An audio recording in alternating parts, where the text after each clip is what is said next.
Ladies and gentlemen, welcome to the Garden Party, the world's most famous podcast. When I say New York in the 1990s, what's the first thing that comes to mind? Well, I can remember when I first came to New York, and I'm coming from Tulsa, Oklahoma, and seeing these big old buildings and what have you, and all I could do was think about Times Square and what you saw during the New Year's and what have you, and I come down to Times Square. And I'm like, wow. You think of this big old beautiful place. It was like real grimy down there during that time, that area. And so it was a rude awakening for me because, coming to New York, all you thought about is now I get a chance to play on the world's biggest stage. And, it was special. It was special. But the city itself was totally different than it is now. A lot better now. It was gritty in the 90s, right? It was like, I grew up in New York, so it was like, the feeling of analog in the 90s versus like what you think about today. It's like everywhere and everybody's been exposed at this point, just readily having that available, seeing things on social media. But like John just said, coming to New York and seeing, Times Square for the first time, just that feeling of New York City back then, before the internet. It was pre-internet time, just a different time because it was New York was put on a pedestal, right? Yeah, it's true. It's true. Like I got to New York in the late '80s, and like you guys are saying, it was just really gritty, really grimy. The city was still kind of coming out of the real rough times in the '70s, and for me, it's like when you say New York in the '90s, it's like that's when I got there. So it's like you're saying, John, that's New York. And for me, it was like that. I started at Madison Square Garden. I took the audition to play the organ there in 1989, and so like the '90s just unfolded in front of me, watching you guys play, watching the team come together a couple of different times, and watching the city come together around the Knicks was just an amazing experience. You guys talking about how gritty it was and how the attitude is here. I think that's one of the reasons I fit in so well with the team. I think same thing with John. We kind of both have that same personality. So for me, I just felt like I was at home. It was just a matter of getting familiar with the guys on the team and coaching staff and the different system of how I played in Golden State, because playing under Nelly, we were up and down, and we just, he didn't really care about defense. Right. It's all about defense. Like it is today. The people hold you to that standard in New York, right? It's exactly. It's like you think about the mentality of what makes a great Knick. A great Knick is like, knowing that you got to put your heart on the court. You know what I'm saying? That's what made you two so special. Early on, John was my favorite player because he was very relatable to the people, and your game and what transpired on the court, it really inspired people and the kids, because I was a kid back then. I was like, 13, 14, watching you play. Like you made us believe that we can be that, because you came to the league undrafted, and how you ended up on the team. It was an incredible story, and people love that story. And this is before those stories are readily available on Google. Like, we were reading about it because we were curious about you. You know what I'm saying? Between you, Mason, Ewing, like that was the heart and soul of the city, because we really felt like you guys were like putting everything out on the court every night. And that's what resembles the city. It's that's what the people hold you to that standard. And even till today, a lot of things change, but some of the things stay the same. You can't fool the New Yorker. You know what I'm saying? So if you're gonna try to give, 50 to 60% on the court, you're going to hear it. I always feel like it's like the people who vote in the players and the coaches on the Knicks, because if the fans or the New Yorkers don't like what they see, it's like they'll turn the world upside down until they get it right. You know what I'm saying? That you say that too, because like a lot of times when I see people and this was a while ago, late 90s, early 2000s, but people still know your stats or certain plays that they'll just well, I remember when you did this. And I'm like, I have no idea what they're talking about. And I'm like, how do you remember that? It was 20, 30 years ago. Because that's highlight for a New Yorker, it's like highlights of our life. You know what I'm saying? And the energy, it's funny because you two didn't play together on the team, but the energy that both of you guys brought to the team was very similar, you know. And you know, when you got traded and when Spree came in, it's like filling in that void was very, very difficult. You know what I'm saying? But throughout the 90s, like the energy that was brought to the court and the energy that you ended up coming in and filling that void that John left, like it was just, it would have been nice crazy. to play with him, though. It would have been. That would have been. We almost had opportunity. Yeah, we got close, but we talk about it a few times. Where was it close? And what here? You know, he was up for contract negotiation. Myself, Allen, and Reggie Miller. I think Allen set the market that year. Yeah, because we went out and got him first, so he kind of set the market. But we were the top 2 guards available, and I told Patrick I was salty. I was like, 'cause they didn't even call me. They just went after Allen. And I wanted to come here, so and they just went after Allen right away. No, you hit the nail right on top of the head. You know, during that time, I especially remember when Coach Riley came. The Knicks were coming off 4 straight playoff appearances when they hired former Lakers coach Pat Riley in 1991. Riley brought a no-layups mentality, and the Knicks won at least 51 games in each of his 4 seasons. And, you know, he had to look at the team overall talent. And like Spree said, you know, in out west, they was up and down. Right. I mean, they would run you into the ground. Golden State underneath Nelly, you know, he's like today's coaches. You know, just let you go and play.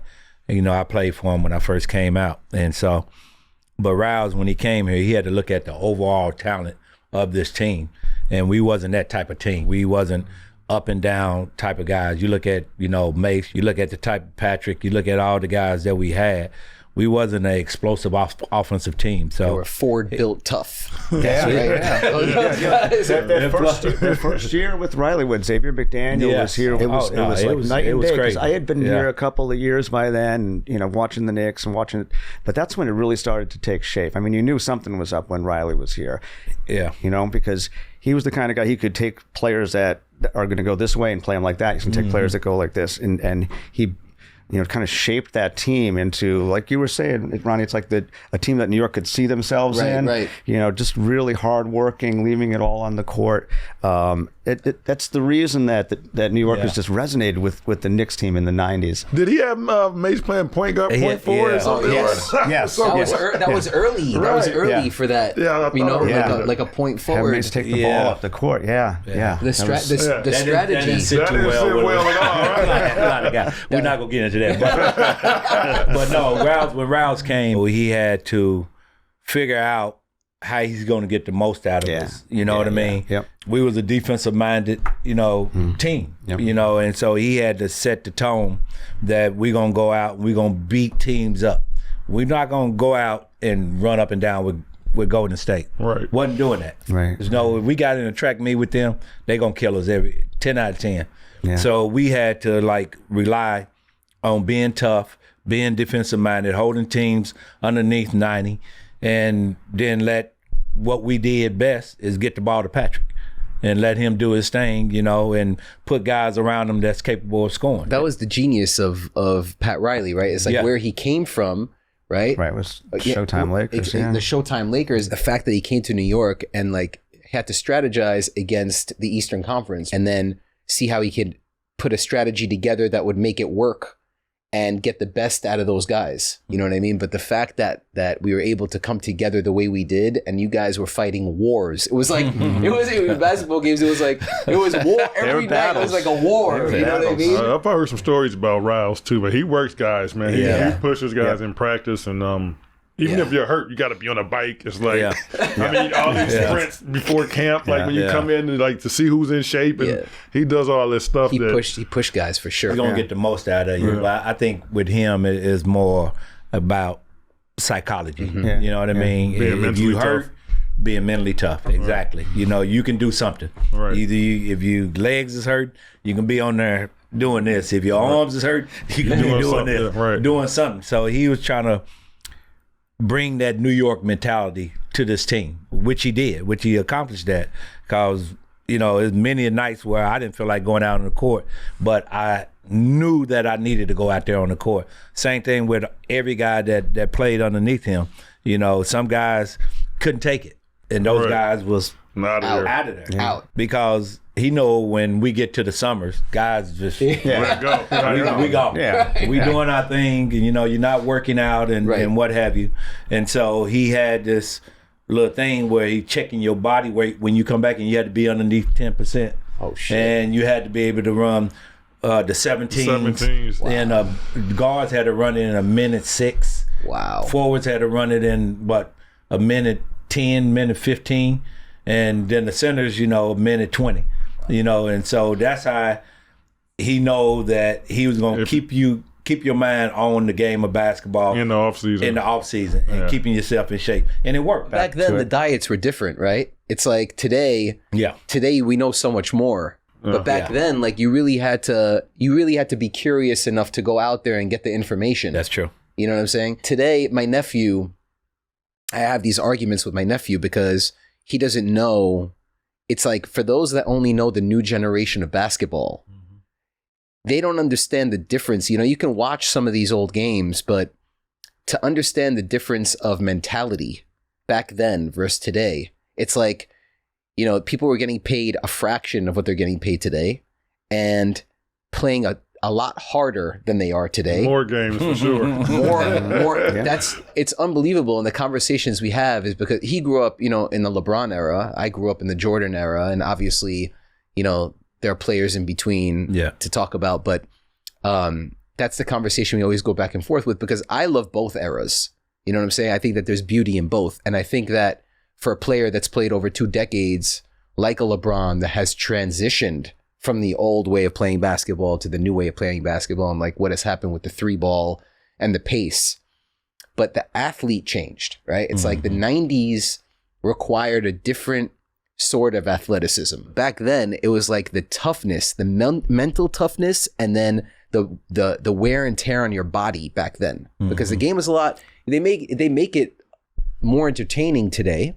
Right? Like the scoring is up. The launching, right? It's like, there were like, and I looked at the stats because you could look at these averages year over year, and there were so few 3-balls back then. Yeah. So much of it was in the paint, and the wear and tear in the paint, man, is like, it's insane to think about what you had to do back then versus today, and like the way the games have changed. Well, obviously, you guys are very different for being in it, but like seeing the evolution of the game, there's beauty in it, but there's a lot that I miss about the 90s. There's so much that I miss about it, man. Well, I think more so the intensity back when we played. You know what I mean? And fans tell me this, and I see it today.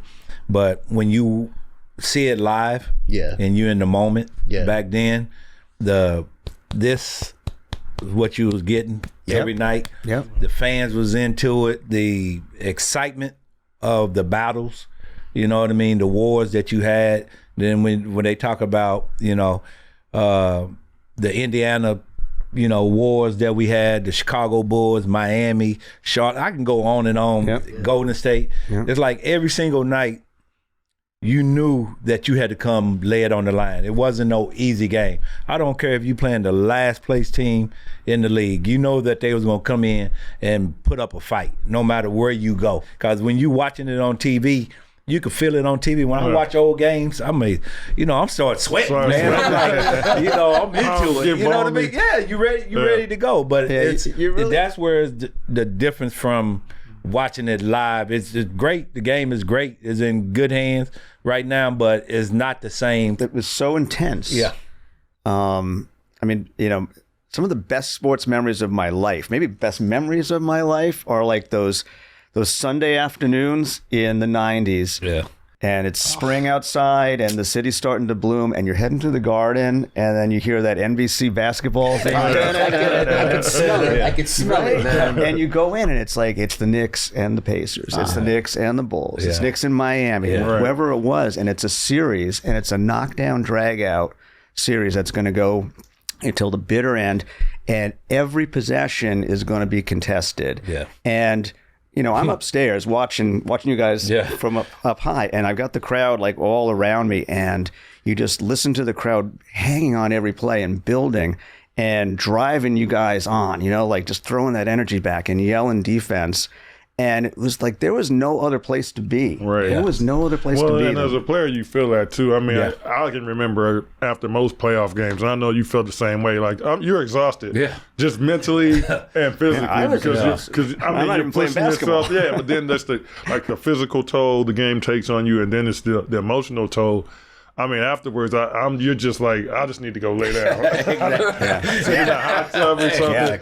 Like, I need some rest, man, because it's that intense. It was the hate. It was the hate between the teams. Yeah. I love reading some of the stories and hearing about some of these, altercations between the Knicks and the Pacers, the Knicks and Miami, the Knicks and the Bulls. I mean, think about the sleepless nights some of these players and coaches had in trying to figure out how they're going to beat Jordan and the Bulls. The game plan, and a lot of sleepless nights. Sleepless nights, and thinking about how long the season is, and prepping and working around, having to go through these teams that were all really good. Yeah, well, speaking to that though, in the playoffs, that's why you want to try to get teams out as early as possible. You don't want to go 7 games because, we're talking about how physical these games are. I mean, if you can sweep a team and get it over with and get some rest for the next series.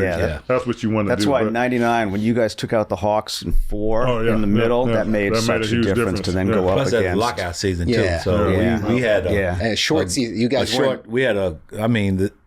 you talking about something that took years off my career was 99. Oh, wow. Because we played, 40 games in 60 days. Yeah. Right. We were playing 4 or 5 games. So it was like crazy. It was like the bubble. But we weren't practicing. Games. It was we didn't have time to practice because you just had to go. And that's one of the reasons it took us a while to gel together as a team. We had so many new faces, and we really didn't get a lot of doing practice it on time. the fly. So we just had to go, and we were trying to figure out coaches, and that was your first year. That was your first year, right? Yeah. So we didn't really get going until halfway through that knockout season. It's when we kind of you were coming. You came in off the. You were coming in off the bench in that season. Well, I started early in the year, but then I had a heel fracture. Oh, got it. So I ended up coming off the bench, and so it was myself, Marcus, and Chris Childs. We were that. That's a sick bench. It was a whole different. That's a crazy bench. Tempo from the guys Patrick and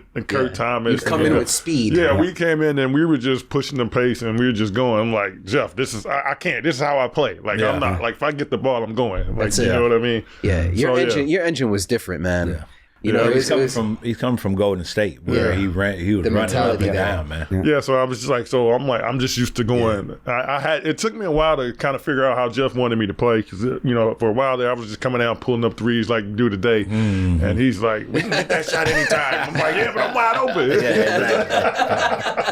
So it took a while for me to understand how he wanted us to play or me to play in the system. So.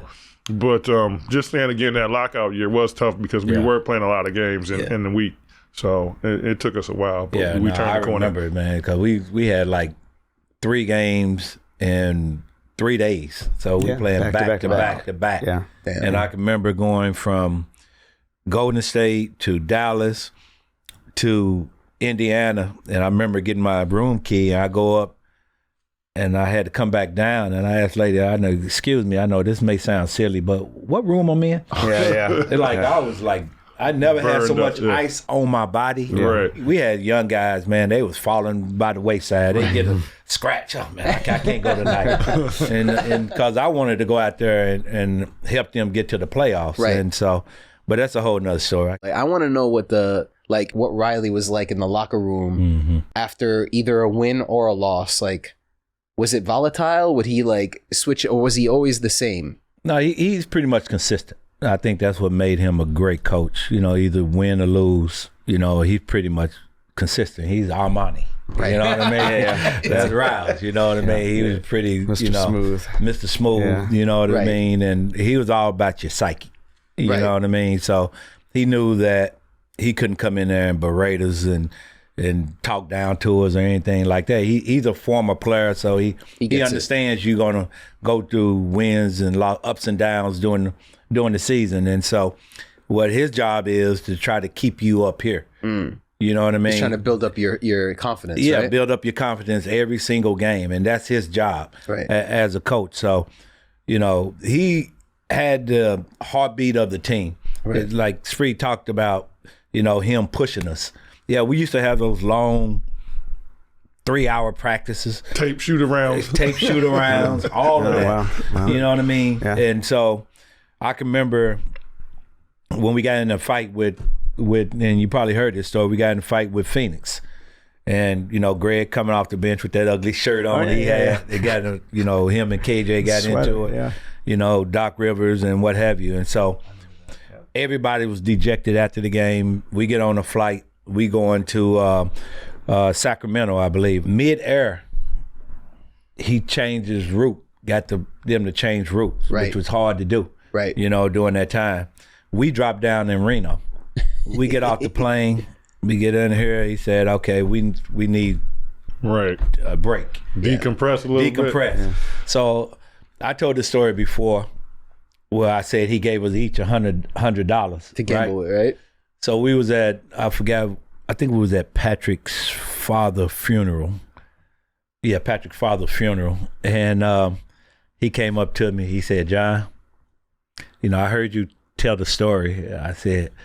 He said, I didn't give you $100. I gave you $500. Don't make me look cheap. Well, I said, my bad, Rouse. I just forgot. All I know, I took that money and ran it up to $17,000. That's all I know. Well, you know, Rouse, he, even though he pushed guys, and I didn't play for him, but I know a lot of guys that did. Yeah. And I know he pushes guys really hard. But the other thing is, he takes care of guys. Yes. Like, you stay at the best hotels.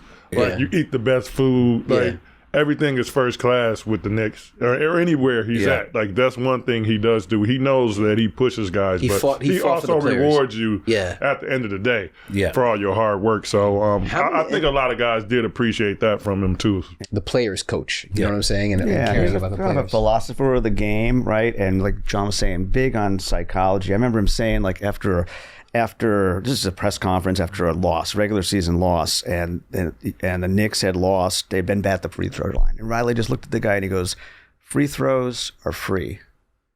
And that was the answer to the question. It's just like some kind of Zen riddle for the guy to figure out. Make our free throws. And Riley, too, he was, in all my years working there, all the Knicks coaches, he's the only coach that had an entrance song, right? He had a song request. He liked the old Motown records. Right. Mm-hmm. And so I would be, you know, mixing up warm-ups for you guys, and it would be, you know, Redman, Method Man, Biggie, and all that stuff. But Riley would come out of the locker room with about 2 minutes to go on the clock. And I would switch on to, like, Can't Help Myself or This Old Heart of Mine. I didn't even know that. Right? And then he would walk out. Yeah, and that was one of those things that just, like, you know, he never told me personally, but it trickled upstairs. He goes, Coach would like one of these songs we played when he makes his entrance. So watch the gate. Oh, Rouse. But again, he had to get his mind right. Classy. Like, it wasn't, he's not announced or anything. Exactly, you guys are going to get your shine when you're announced. He was invested in himself. He knew his moment. He's going to come out, sit down, and look at his papers, and then wait for the intros. But his song's on. Yeah. So. He knew what he was doing. Yeah. He also, like, he had a certain persona to uphold. Like, he was like, he was building something for himself in New York. You know what I'm saying?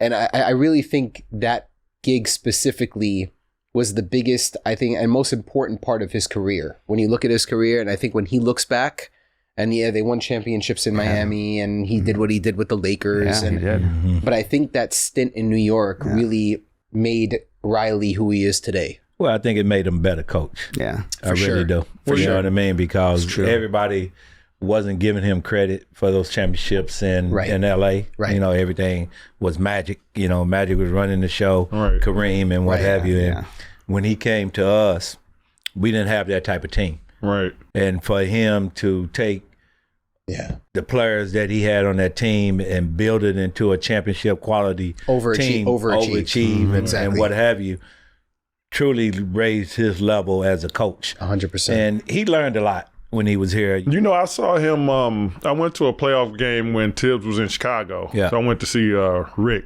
and watched those guys play when they played Miami. And he wasn't coaching; he was a GM at that time. Yeah. And so I saw him backstage or in the locker room somewhere, and we were just talking. You know, he was just we were talking basketball, and I'm just looking at him like, you got to be proud of the fact that all of these other coaches are running your system. Everybody runs the same defense that you established in New York. Exactly. Like the everything is the same. Jeff run it, Tibbs run it. I can go on and on. Like Spoelstra, all of the coaches, Jeff's brother. I mean, they all ran the same thing. Like you force the guy baseline, the baseline guy comes over and help. Everybody rotates. Everybody's on the string, and that all came from him. And you have so many coaches that ran that style of defense, and it worked. Yeah. I mean, I can honestly say it works to this day. Yeah. I mean, for me, coming from a system where we just went up and down, once I really got a grasp of like what were we trying to do as a team conceptually, like, and if you got everybody on the same page, guys aren't going to score on you. It's going to be hard to score. And so I just looked at him, and he just, he got the biggest smile on his face when I said that. So I knew he was proud of the fact that he's a genius, man. Yeah. He really is. When it comes to he took the game so seriously, man. It's just like it's unreal what we were able to accomplish and how the guys stuck together, right? Like. That's another question I had for you. Like, how close were the guys? Like that team in the 90s, like how close were you guys? Yeah, we were a very close-knit team. We did pretty much everything together. We ate together, we hung out together. We always had each other's back. That was the most important thing, is that if one guy got into it, you got in with everybody. And that's what builds trust. That's what builds a family. Just like if you got brothers, it's like my brother fight, I'm gonna fight. You know what I mean? And that's the mentality that we had as a team. So, teams knew not to come in here messing with us. You know what I mean? That just it is. And as guards, you appreciate that because y'all got these big guys coming up behind. I can act the fool. I go out there act the fool all I want to because I already know I got backup. All our big guys, as guards, you appreciate that you can get up and play hard-nosed defense, knowing that you got these guys behind you who's going to protect you. And they can count on us, too. I can remember one play where Patrick was playing against guarding Shaq. And this when he was down in Orlando. And Shaq was, like, in shape. And, he was so like athletic when he came into the league, man. And I was guarding Penny. And Penny threw the ball in. Patrick, I wasn't going Penny. I was on the weak side. And Penny threw the ball in. Patrick went for the steal and missed. He turned around, and I'm on the weak side. Like, just a quick second. Light just flashed. No, because I know I have to. I got to go get him. I got to go get him. And he turned and did this right here. Power dribble. Yeah. And he went up and I went up quick. I was like, no. Oh man, this is the most scariest thing. Yep. He tried to cock it. I just went before he got it if he got it like that, my hand's coming back down because he would have broke my arm. Yeah. Right. He got it like that. I just went body to body with him and grabbed the ball. Man, this is like, I never felt so scared as a human being. Yeah. Because this dude was huge. He's a big guy. That's like a great white shark coming at you. Patrick came to me and said, man, thanks. I said, Pat, don't ever do that again, bro. Do not do that again. Don't go for the steals. Don't go for the steals. Stay behind him, bro. Ray Castoldi was DJing in New York clubs in the late 80s when he heard Madison Square Garden was looking for a new music director. He's been soundtracking Knicks games ever since. I took the audition at the Knicks in 1989, and look what I walked into. I got to watch y'all play for 10, 12 years. Yeah. Every game, every season was just amazing. And boy, you know what I'm amazed at is that you have to orchestrate. It's like you this with the crowd. Right, right. You have to get a feeling for what's going on out there on the court, what we doing, and you have to get a feeling for the crowd. Right. And then you have to pretty much put all that together. Yeah. What was your thinking in doing that? You kind of just said it. I'm watching the game, crowd's watching the game. Crowd's got all this crazy energy going, right? My job is to kind of get it all going in the same direction, right? And throw the energy back to you guys and against whoever the opponent is.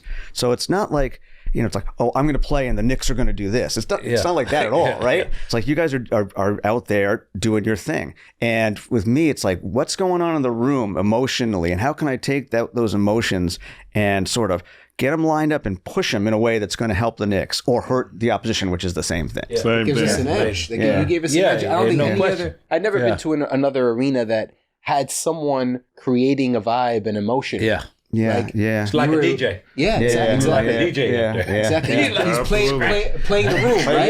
Playing the room. Yeah. It's like when the game is on the line and I'm doing a defense prompt, and it's it's the same 2 chords as I'm doing in the first quarter, but now it's the fourth quarter. It means a lot more. And I'm putting a little bit more behind it, and I hear the crowd just like, and they're getting louder and louder. Everybody feels it. Oh, man, it's an amazing feeling. Really, it's amazing. There's no other arena that gets that same sound. How'd you get the job at the Garden? Like, how'd that come up? Did you compete? Did you have to I took an audition, I mean, was a lot of different other people? What does an audition look like? They said, here's the organ. Show us what you can do. Let me show you a couple of things to play. Okay. Can you do that? And I'm like, yeah, I can do that. And they also, at the time, right, I was also DJing because that was a much more simple operation. So I was mixing records too, and I had DJ experience. So you needed those 2 skill sets. Right. And I'm like, yeah, I can do this basic stuff on the organ. Okay, and then I can add a few more things as well. But I just remember, the first time. The organ used to be in the back of the greens when the place was color coded, and there was like a steel curtain. And I remember the first game was like, all right, you know what, you're gonna do it tonight. This is your last audition, right? We're gonna let you do the game. And I remember putting up that curtain, and all the fans are out there, and the Knicks come running out. Nervous? And totally. And I'm like, all right, let's just do this. And I remember the Knicks going to run. And I'm playing, probably some old record like Money Money or whatever. Yeah. But the fans are up and jumping and clapping along to it. And I'm like, okay, I think I can get this. It's a big room, but it's still the same thing. You pick the right record at the right time, and people are going to react. You play the right thing on the organ at the right time, and people are going to react. So let me ask you a question. Did your DJ background help you? Oh, totally. Did you create some of those sounds, though? Oh, yeah, sure. You created like the those stuff sounds, on the right? organ? Yeah, the organ sounds. Some of them are handed down, right? Some of them I learned from Eddie Layton, who used to play at the Yankees. I would go pick his brain at Yankee Stadium. And, of course, he worked at the Garden in the 70s. When we go on to the other podcast, you can talk about that. But those organ sounds. But some of that stuff is handed down. But some of them I've created and innovated, too. Synonymous with New York. I wouldn't even say synonymous with the Garden. It's synonymous with New York at this point. Yeah, thanks. It's huge. It's huge. Absolutely. It was special. Yeah, I remember just getting in the Garden or coming to them and start playing when I first started playing there, hearing that. I'm like, I'm so used to hearing it on TV. Right. You know what I mean? I'm like, oh, hey, this is actually for me now. Yeah. Awesome. So That's thank awesome. you. You got it, bro. Thank you. 1992-93 was Pat Riley's second season in charge and the Knicks' first 60-win team in 23 years. New York beat Indiana and Charlotte in the playoffs, then faced Michael Jordan's Bulls in the Eastern Conference Finals. Game 3 of that series featured one of the Garden's all-time iconic moments. That 93 team, right? That 93 team won 60 games, right? And that was such a year. I mean, everybody remembers 94, of course, because the team goes to the finals. But the 93 team was really something. What round was it when we played Chicago that year? Was it the conference finals? Conference finals. Yeah, no, that was a poster on my wall growing up. You know what I mean? Before getting up in the morning before going, I used to kiss the poster before I used to leave the door. But I want to know, what we haven't spoken about? Like, we all know what happened during the dunk, that play, right? But I want to know how you felt for the next week after that, regardless of what happened in the series. Yeah. I want to know, like, did that change as a player? What did that do for you after the dunk? Well, that was obviously that was a play that needed to be made because the game was just hanging in the balance at that particular time. But I always talk about that. Riles used to tell us all the time, you're going to see things during the game that you can use at the end of the game. You know what I mean? And B.J. Armstrong was cheating the play. So whenever Patrick come set the pick, I would cut my eyes. He would jump to my high side, push me baseline, what Spree talked about, push you baseline and trap you on the baseline. That particular play, when I was coming down, as you see, if you watch the play, I was slow dragging them down the court. Then when I got in position, I saw Bill Cartwright wasn't in his normal position. Help position. Help He was out of help position. He was out of help, but he was still high with Patrick. And BJ had his back to, He's to the expecting basket. help. Yeah, he was expecting help. And he came over, and Patrick came over to set the pick, and he did exactly what I thought he was going to do. As soon as I cut my eyes, he jumped to my high side because he thought it was a pick coming. And I saw Bill Cartwright wasn't in place. I took off baseline, and I jumped with everything I had inside of me because I knew Horace Grant was coming over. He was, Horace, 6'10", 6'11"? Yeah, he's good. Somewhere around there, about 260, 270. And I just left the floor, like, quick.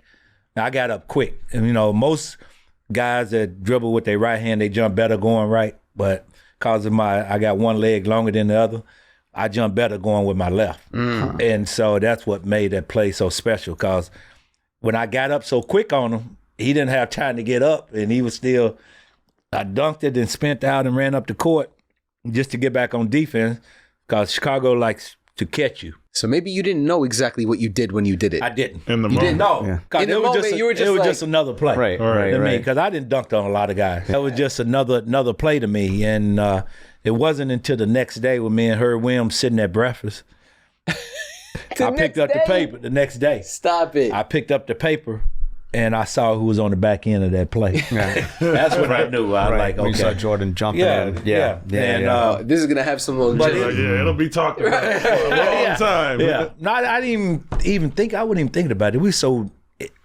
caught up into the like moment. beating, Chicago.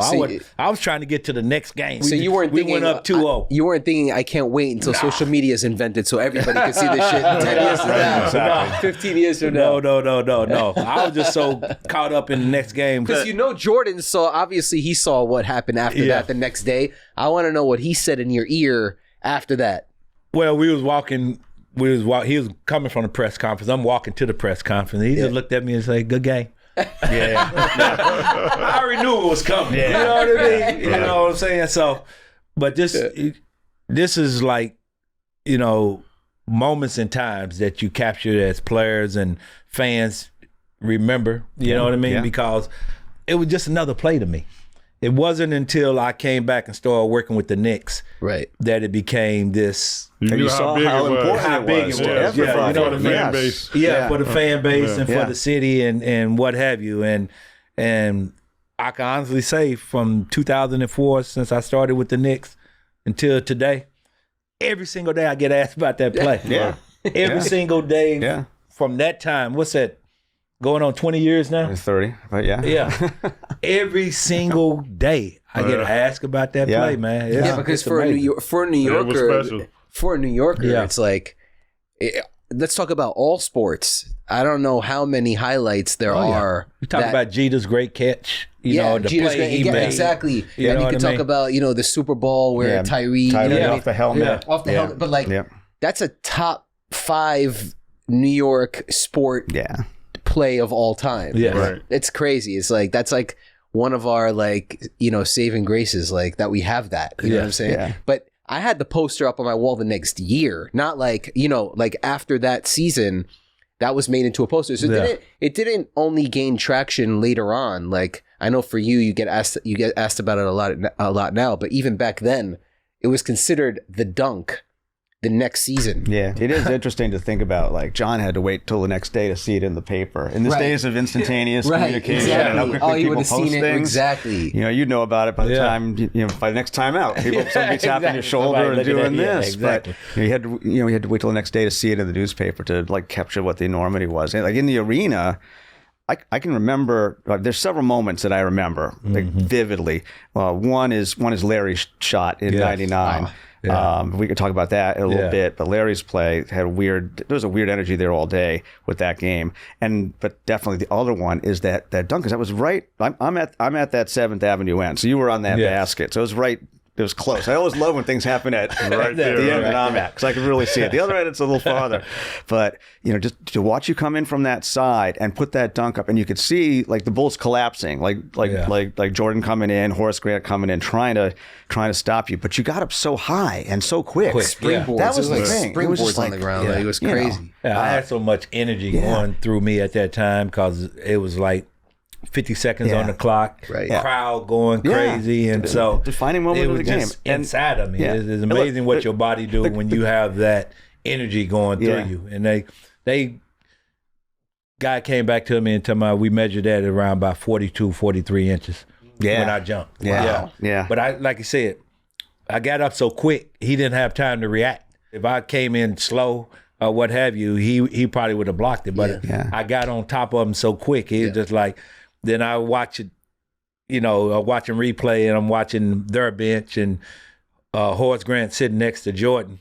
And I saw this year. I didn't pay attention to it, but he was like in shock. It's like he was like in a daze. Like, whoa. Yeah. He was like sitting there. Did that really happen? And Jordan, he's drinking something, he wiping, and he looked at him and he slapped him. Like, come on, man, we still got time. Right. Yeah. The game ain't over. He's like, oh, yeah. Yep. He Put was it like in behind shock. you. You know what I'm saying? It was the most funniest thing. I mean, it was a sound like it was not just like a great moment. It was almost like it was like a gut punch, but in your favor. Because usually like a gut punch sound is like that. When something bad happens, but it was like this moment was just like, that's John. Yeah. And he's like way up here. And look at the balls just hanging around him. And all that was combined into one moment of just like, I think what made it that loud because we know Chicago. Yeah. We know that We were looking for playing, a chink in their armor. Yeah. Just like, we're looking for what I mean? Just, And you're playing against Jordan. You know he's going to do something special. Yeah. He always seemed to do something special. And the fans was just like, they at the edge of their seats, like something got to happen. We're just up by 3 at that time. Yeah. Something got to happen. And out of nowhere, I come with that play because you hanging on, the game is on in the balance. Right, you like, You waiting for them to you pull wait, something to break you your wait whole on the game break. from And all of a you. sudden, when I Right. did that, it just It was like relief for the guard. unleashed a lot of emotions amongst the fans. Like, okay, Yeah, and David it's beats because we were Goliath. the underdogs, Yeah, right? David It's beats like, Goliath for that day. exactly. Yeah. We're just looking for any sort of sign. Yep. You know what I'm saying? We were like 5 years just planning to beat these guys, and it was we got so close. That was supposed to be the year. Yeah. You know what I mean? Yeah. And we ended up losing. We ended up losing that year, but like that was one of the best seasons the Knicks ever had. Yeah. You know what I'm saying? Yeah. If not Absolutely. the best season we ever had. Yeah. You know? Can we get into Go New York Go? How that came about? Yeah, sure. The Knicks were looking for like a theme song. They had redesigned the logo, and obviously Riley's molding the team. And Jetsy Isler brings in this song, Go New York Go, Yeah, right? And, he had done some other songs for other teams, and it was just like, I didn't write that song, but it was like my job was to like make sure that song is going to play at the right moment in the game, right? And let's see if we can get it to catch on. And, like a lot of things, with sports, it's all about the emotion of the fans and what they're ready for at a certain moment. So almost from the get-go with that song, so I think it was definitely around in 93 because I've seen the clip and I watched your dunk, and then there's a timeout. If it's not immediately, it's shortly after. And you can hear Go New York Go in the background. So it was there then. And you can hear the crowd chanting along to that thing. And that just became part and parcel of the Knicks in the 90s was that's the song, Go New York Go. And when, there's going to be a moment in the fourth quarter where it really seems like the Knicks, they've wrapped this thing up. Like this is the dagger. And now we can play Go New York Go. Yeah. And it was really like part of the soundtrack of the 90s at the Garden. And, we still use that I song. was about to say, even now, right? Yes. It's not just the 90s. It's been... it's staying the It's test of not- time. It has. Not And- only soundtrack of the Garden, that's a part of the 90s soundtrack period in New York City. In New York City. Yep. You know what I mean? And you're right. Like you used it as a weapon. I remember. It's like to get the crowd going absolutely crazy. Yeah. There's like the sing along there for everyone in the crowd, but then everyone at home. Yeah. It was like it made people feel like they were part of the Garden. Yeah, exactly. That's what I'm talking about. Exactly. During that time when you watching television, you can feel the intensity of the game, the energy. Like it's almost like you transported there. You know what I mean? Before people were holding up their phones recording anything. Interesting. And to think that it was the exact opposite, where every single person was in the game. Yes. That was watching the game in the Garden. That's why the intensity was so different. Yeah. Because today people are recording it to give other people the experience instead of experiencing it themselves. Yeah, they're more detached. But that's the difference from back then. It was like people were going there to really feel like they were a part of helping the team win. It was a different. Well, and you feel that as a player, though. Right. Like when you're out on the floor, you absolutely feel that when the fans are behind the team like that, and say you're down 3 points, 4 points, or whatever, you feel that intensity, and you know the fans will get up, they start cheering for you, like let's go New York. 100%. You absolutely feel that, and it makes you want to go out and try to get something done for the team, for the city, for sure. And the Garden is the Garden. It's still, but we're talking about sports in general across the globe. Well, it's the best venue to play. Play it. Period. Yeah. You know what I mean? It's I still see it when guys come in on other teams. They're like they're going to put on their show. This is my moment to play at the Garden. Every player turns into Superman in the Garden. Well, they want to show up in the Garden. They'll try their level best. Absolutely. Do that. Unbelievable. That's what I remember actually I had one of my better games as a youngster against John at the Garden right before the All-Star break. Patrick and we were on the same plane, but I didn't really realize what I had done because I was just so young. So I got on the. Seemed like you were running 100 miles an hour. I don't know. But after the game, we're in the locker room, and Mully comes up to me, and he's like, "Yo, Spree," he's like, "Yeah, you did that in the Garden." He's like, "That's big," and I'm like, "I'm not thinking anything of it." Right. He's like, "No," he's like, "That's good. That's good." The Garden gives you wings, man. Gives you wings. I'm telling you, everybody comes seriously, in. Yeah. Let's move on to the Van Gundy era. Okay. What was it like when Van Gundy came? Oh man. Well, Van Gundy was there. He was there. Well, he was there actually. Don Nelson was in between. Nelly was there for a year. Don Nelson was season, there. I should say, It wasn't even half a season, bro. He got fired in December somewhere. Wow. That's why John said it's not built to go up and down. You got to coach the team for what they are. That's what I'm trying to say about. That's what I meant about Pat Riley. Like the way he was able to transition and change his whole coaching style based on the talent he had. You know what I'm saying? But then Don came over. Yeah. And it was like he didn't know what to do with that talent. Yeah. I think.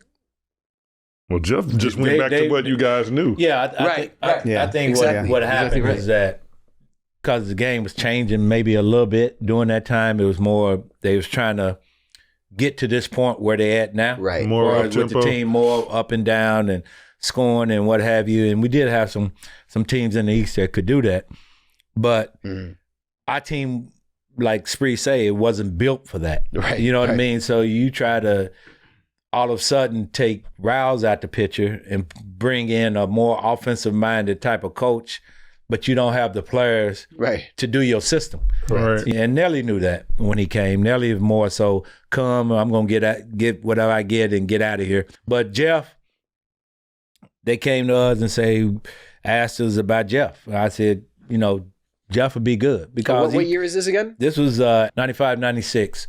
And, asked me, asked Patrick, and I said, Jeff would be good. You know what I mean? Because I knew he came out of coach underneath Riley, and I knew he would get us back to our style of basketball. And he did that. Jeff was trying to learn on the fly, too. You know what I mean? He was trying to get the respect from the players. Because if you don't have any respect from the players, then no matter what you know, is not going to fly with us. You can't lose the locker room. No, you can't lose the locker room. Yeah. What was the biggest difference between Jeff and Riley, except for 20 Diet Cokes? Well, Jeff more like a blue collar type of guy. You know what I mean? See, we always thought of him as crabby. He was like, he don't never smile. No, he don't never stay smile. Up all night. He's watching film. He's a hard worker. He get off the plane and he goes right to the SUNY Perkins. And he's up. He come to practice. His bags under his eyes. Oh my crazy God. Hair all over. Man, did you go to sleep last night? My father used to see his man and be like, "Yo, Ronnie, that's a stressed man, right?" He wouldn't go to sleep. Because he's trying to prove himself. Rouse was already proven. Right. You know what I mean? So Jeff knew that he had to gain the respect from us as players, or he wasn't going to be in this league for a long time as a head coach like he wanted to. Did players challenge him at all when he first started? I challenged him quite a bit. You know what I mean? That was just me. That's what I do. Because Jeff used to be my guy who worked me out. Worked you out under You Rouse. know what I mean? Yeah. So we had a good connection and what have you. And when he took over, we had some dialogue. But right. I respected Jeff because he was a hard worker. Like Spree say, he would be in the office at 6 o'clock in the morning. He wouldn't get out of there until 7, 8 o'clock at night. Nighttime. Sometimes he may not leave. He wouldn't leave. You know what I mean? Because that's crazy. As players, you respect guys like that. Yeah. You know, Nelly would come in, practice at 11. He'll come in at 10:55. Hang his coat on the rack. Practice over with. He pick his coat up and walk out the door. Done. Jeff came in and he gained the respect from us as players. Because once you lose the locker room, it's a wrap for you as a coach. Were you surprised? Getting it back. Were you surprised when Riley left? No, it was just time. It was just time. Yeah, it was time. Because Rouse, the way he coaches you, he's gonna burn you out. Pat Riley left New York in 1995. After a brief spell under Don Nelson, the Knicks promoted longtime assistant Jeff Van Gundy to head coach. Van Gundy would remain with the Knicks until 2001 and led the team to 6 playoff appearances. And probably Jeff knew it was time too, right? When he left. Jeff knew it was time. Yeah. But before he left, though, Jeff Checkers almost got rid of Jeff. Like the '99, he told we had to get to the finals, or he was out of there. Really? Yeah, he told him. How welcome did he make you feel when you came in, Jeff? It took a while for me to warm up to Jeff. Really? We didn't hit it off right away at all. We didn't. I love Checkers though. I was a huge fan of Dave Checkers, and but yeah, that year we got in the playoffs. He said if we didn't get to the finals, he basically, I think he was going to bring in Phil. I think he already had his mind made up to bring in Phil. There was like rumors of lunch meetings and stuff. We just went on a roll. We just went on a roll. Jeff got $1 million bonus, so we kept that was our thing after that. Can we get a little cut? He got $1 million bonus for that. So, you know, he's like, yeah, coach, you know, we looked out for you. How was your relationship with the guys when you came in? Like, who were your like top guys that you were hanging out with? Honestly, me and Rick hit it off first, and so it was Rick, and then Marcus and I got close too, and you know, some of the new guys, the guys that are already established, you know, it was like Jeff had his favorites, you know what I mean? Yeah. Like, so, especially LJ, he was crazy about LJ. LJ, every time we came on the floor and played somebody, LJ got the first play. First play went through LJ every game. Every game. I felt like every ball went through LJ at that time, man. Let LJ tell you he didn't get the ball enough. That's what LJ told you? Yeah, that's what he'll say. But he got the first play every game. I don't care what happened. Him and Patrick, they was like back to back. If he made it, he, you know, feed him again. You know, if he starts rolling, just you know, which we didn't have a problem with. We knew what it was, so. You know, we didn't have a problem with it at all. But it was for a minute, it was like the new guys. Then it was Alan and Charlie because they're more Christian. You know, they're not really hanging out like that. Then you got LJ there. So we had all these little like cliques of guys. You know, everybody's stretching over here. These guys over here. These guys over here. So that's what I was saying earlier. It took us a while to kind of just we're a team, and this is what we're trying to accomplish. And so we finally got to that point, and like we turned it around. But did you like New York when you came in? Oh, I loved the city right out the gate. That was a no-brainer. Yeah, I felt comfortable here. I wanted to be here, so like I wanted to be here before they traded for me. Before the 1999 season, the Knicks traded Starks to Golden State for Latrell, who was already a 3-time NBA All-Star. Spree joined a starting lineup with Allen Houston, Larry Johnson, Charlie Ward, and Patrick Ewing. Off the bench, the Knicks had Marcus Camby, Kurt Thomas, and Rick Brunson. I always wanted to play here, so when I got here... You were a different type of cat coming into New York basketball. You were a different type of player. Well, I think it was more just the way that I played the game. Right, but that was exciting. You have to understand, it was invigorating. Right? It was exciting for us because we didn't see a player like that on our team. We were always like kind of envious of playing players of that caliber. You had a different type of engine. John had a lot more grit. You had a lot more like energy. Yeah, it's just a lot of energy. The engine on you, like, I mean, you were up and down the court faster than most. You know what I'm saying? That was just God-given talent, you know, and I just wanted to play hard. I never wanted to shortchange myself, my teammates, you know, the fans, what have you. So I always wanted to go out there and represent myself, my family, the team, whoever I was playing for, and things like that. So, you know, that's just my makeup. But I think the thing that really connected me with the fans is just like the scowls, the dunks, you know what I mean? Yeah. But by the time I got here, I understood the game more. I had a better understanding of what it takes to win and what it takes to. The coaching was different. You had to play defense too. That was going through losing seasons in Golden State is no fun. We went to the playoffs one time, and for me it was frustrating because I'm like, dude, I'm looking at John, looking at guys in the playoffs. I'm like, this is what it's about. This is what I dreamt about as a kid. I'm like, this is what I want to be involved in.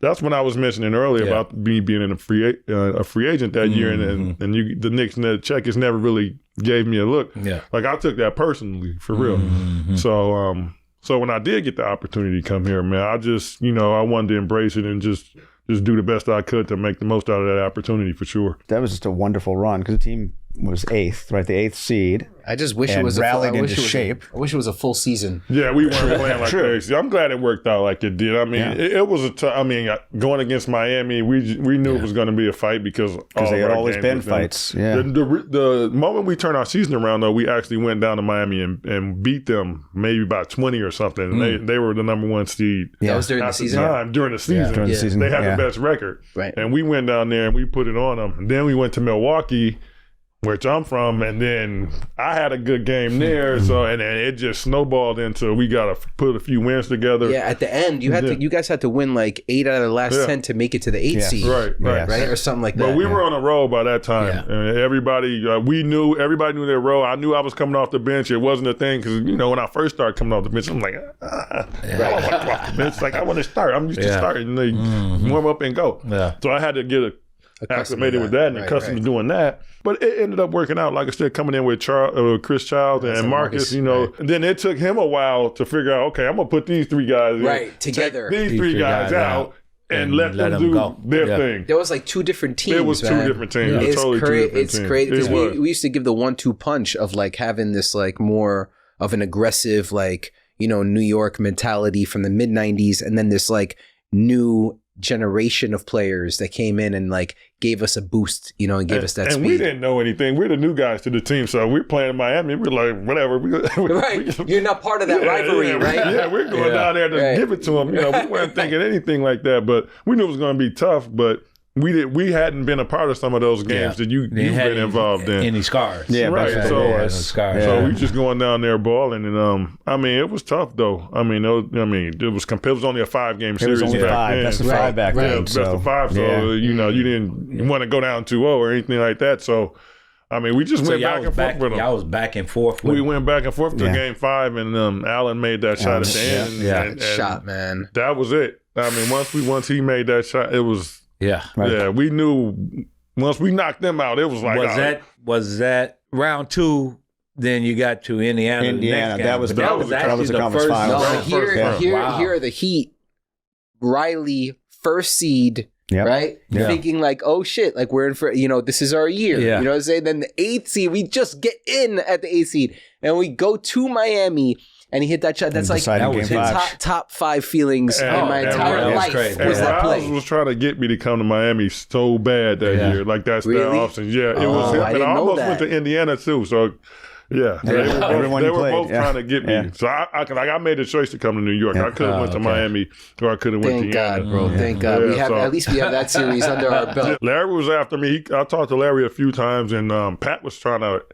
He didn't want to get caught for tampering anything, so he tried to meet me in Atlanta or something. He got fired out. At a Starbucks or something. Secure location. But it never happened, though. So I was like, I don't know. I wanted to be in the Knicks uniform. So, I'm happy that we were able to, knock him out. And I was able to, have some of those big games with them because the rivalry is a special rivalry. And even years after that, like, we kept battling with those guys. It seemed like for the next 3 years or so. And every game, we could never pull away from them. It's like, because we're all running the same stuff, offensively and defensively. Exactly. Like, it's like you're playing yourself. It's a mirror. Yeah. No, I know. It's kind of crazy. That's why you never could, like, even if you got a 10-point lead, it'd be gone. And next thing you know, you're back in a 1 or 2 point game again. And that's how it was with Indiana. Same thing. Same thing with Indiana. Same offense. I love that. the conference finals came down to Knicks, Indiana, because Reggie was still there, and Reggie had been tormenting the Knicks since you were there. Yeah. He's almost like, the Bulls were the first part of the 90s, and then they weren't so much around. Miami, a little bit later part of the 90s, but it seemed like Indiana and Reggie was always there. And, we had our shot against Reggie and Indiana in 99 and got the job done. And, Larry's shot. That shot was crazy. I mean, I don't think I've ever heard the Garden that loud. Yeah. No, I agree. I was standing, I came back from, I was at Golden State. I came back and I was at that game. You was at the game? I was standing in the tunnel. Oh, really? Oh, wow. Watching it. Yeah. I was standing in the tunnel watching it. I always tell Larry he didn't get fouled. No. They couldn't review it back then. They couldn't review it back then. Well, the thing about that play, too, but it was was like, crazy. once he hit the shot, we're like, okay, he got to make the free throw. Yeah. So it's like, so we're like, okay, let's leave him not get alone. too happy yet. Let me leave him alone. That's why you have court. Chris Childs running up to him and kind of settling him because you still got to make this free throw to win the game. The initial, like, oh, he made the damn shot. They're like, oh, we got to make free throw. Yeah. So, but seriously, that place. Yeah, it went the crazy. energy in the room that day was even before the shot. It seemed like the fans were like responding and chanting to things that they hadn't responded to before, like things I would try, and they're into it. And I'm like, that's kind of weird. And you just try things out and you see what they're going to, and they're doing their defense and everything else that they always do. But it was just like a sort of a heightened energy in the room. And then you see the game come down to that. And you guys have all seen like the overhead shot. That's basically like my point of view. I'm up in the rafters right see there. That every game. And again, that's amazing. So thankful because it was at the 7th down we went again. So I was able to catch the play. Exactly. And then you just watch the whole room like rise up. Like everyone in the crowd just like jumped up at the same moment. It's just like, shh. And, it shakes up by us too. If you're up in the top level, the way the building's designed, from up there. it's like it bounces like a suspension bridge. It's how the building diffuses the energy. Oh, wow. So you get used to it after a while, but when the crowd is off the hook, the place is just bouncing. Yeah. And, it's like, you feel it, man. Yeah. I'm telling you, man. And we're all going crazy. And then it's like the realization that, okay, now we all have to be quiet because Larry's got to hit this shot. Everybody stop. That's bittersweet too for me because Patrick couldn't finish it out. You know what I mean? And I really felt bad for him because I know how bad he wanted to win a championship. Yeah. And LJ wasn't 100% either. Yeah. Like he was having serious back problems. So he wasn't healthy and Patrick was out. So if we had a healthy Patrick for the finals. Yeah. I'd have made against Robinson and Robinson. Yeah, those guys are feasting on us. Yeah. If we had a healthy 100% healthy team, I think that series would have been a lot different. And even when we lost game 4, I was just like, well, me and Duncan were going back and forth. I'm just like, not here. Was it game 5? I think it was game 5. Game 5. So I'm like, no. I was like, do not let them win in the Garden. On our court. That's all I kept telling myself was don't let them win the damn game here. Yeah. And so I was just trying to do everything I could to. I got off to a slow start too. I didn't shoot the ball well in the first half. I mean, I probably had 10, 12 points, but then I got going in the second half and. It just didn't happen. But I was just trying everything I could to make sure they didn't. Yeah. If they're going to win it, they're going to win it in San Antonio. They're not going to win it out of town, get them out of Dodge. You were such an important team to not only New Yorkers, but I feel like everyone loved the Knicks in the 90s. Yeah. Why was this team so loved? I think one thing about New York. New York. It's New Yorkers. And the fans just want to have hope and believe that we got a team that can compete. They want to know that we can compete every single year for a title. And I think that's what the teams in the 90s gave the fans. 100%. You know what I mean? Knowing that every year we come into it, we got an opportunity to win championship. You know what I mean? We're going to be in the hunt. We're going to be in the hunt. Yeah. You know what I mean? That's what that's the nature of this city. It was a long run of contention, too. Yes. I mean, you're talking not like a blip in the 90s. You're talking about from 1992, 93, conference finals in 2000, the year after the trip to the finals. There's 12 years of sustained contention there. Yeah. As far as why it all resonates with New York is just that you knew every every year. You got an opportunity. Yeah. You know what I mean? And That's all New Yorkers want. Every year spring was going to roll around, and there's going to be basketball at the Garden, and it's going to be hard hitting. We had a good chance good chance every year. Yes, every year. And that's what mattered. That's what mattered most, is that we weren't pushovers, and every single game we had a chance to win. Yeah. And it's really it's really crazy to think about how it could have gone either way so many times, you know, off of so many games. You go back and you look, and it's like, we were so close so many times, and the people really appreciated how hard we fought every year in, year out, game in, game out. Like, it was so that's why I wanted to be a part of some of the teams you played with, because you had a healthy Pat, Mace, those guys. Like, I just feel like if you could have added me into that team, you know, it would have made all the difference in the world. I'm going to go watch 1990s Knicks highlights for the rest of the day, but it's going to be hard to top that conversation. We'll be back soon with more Garden Party. Next time, it's the Knicks of the new millennium in the 2000s. I'm New York Nico. Stay tuned.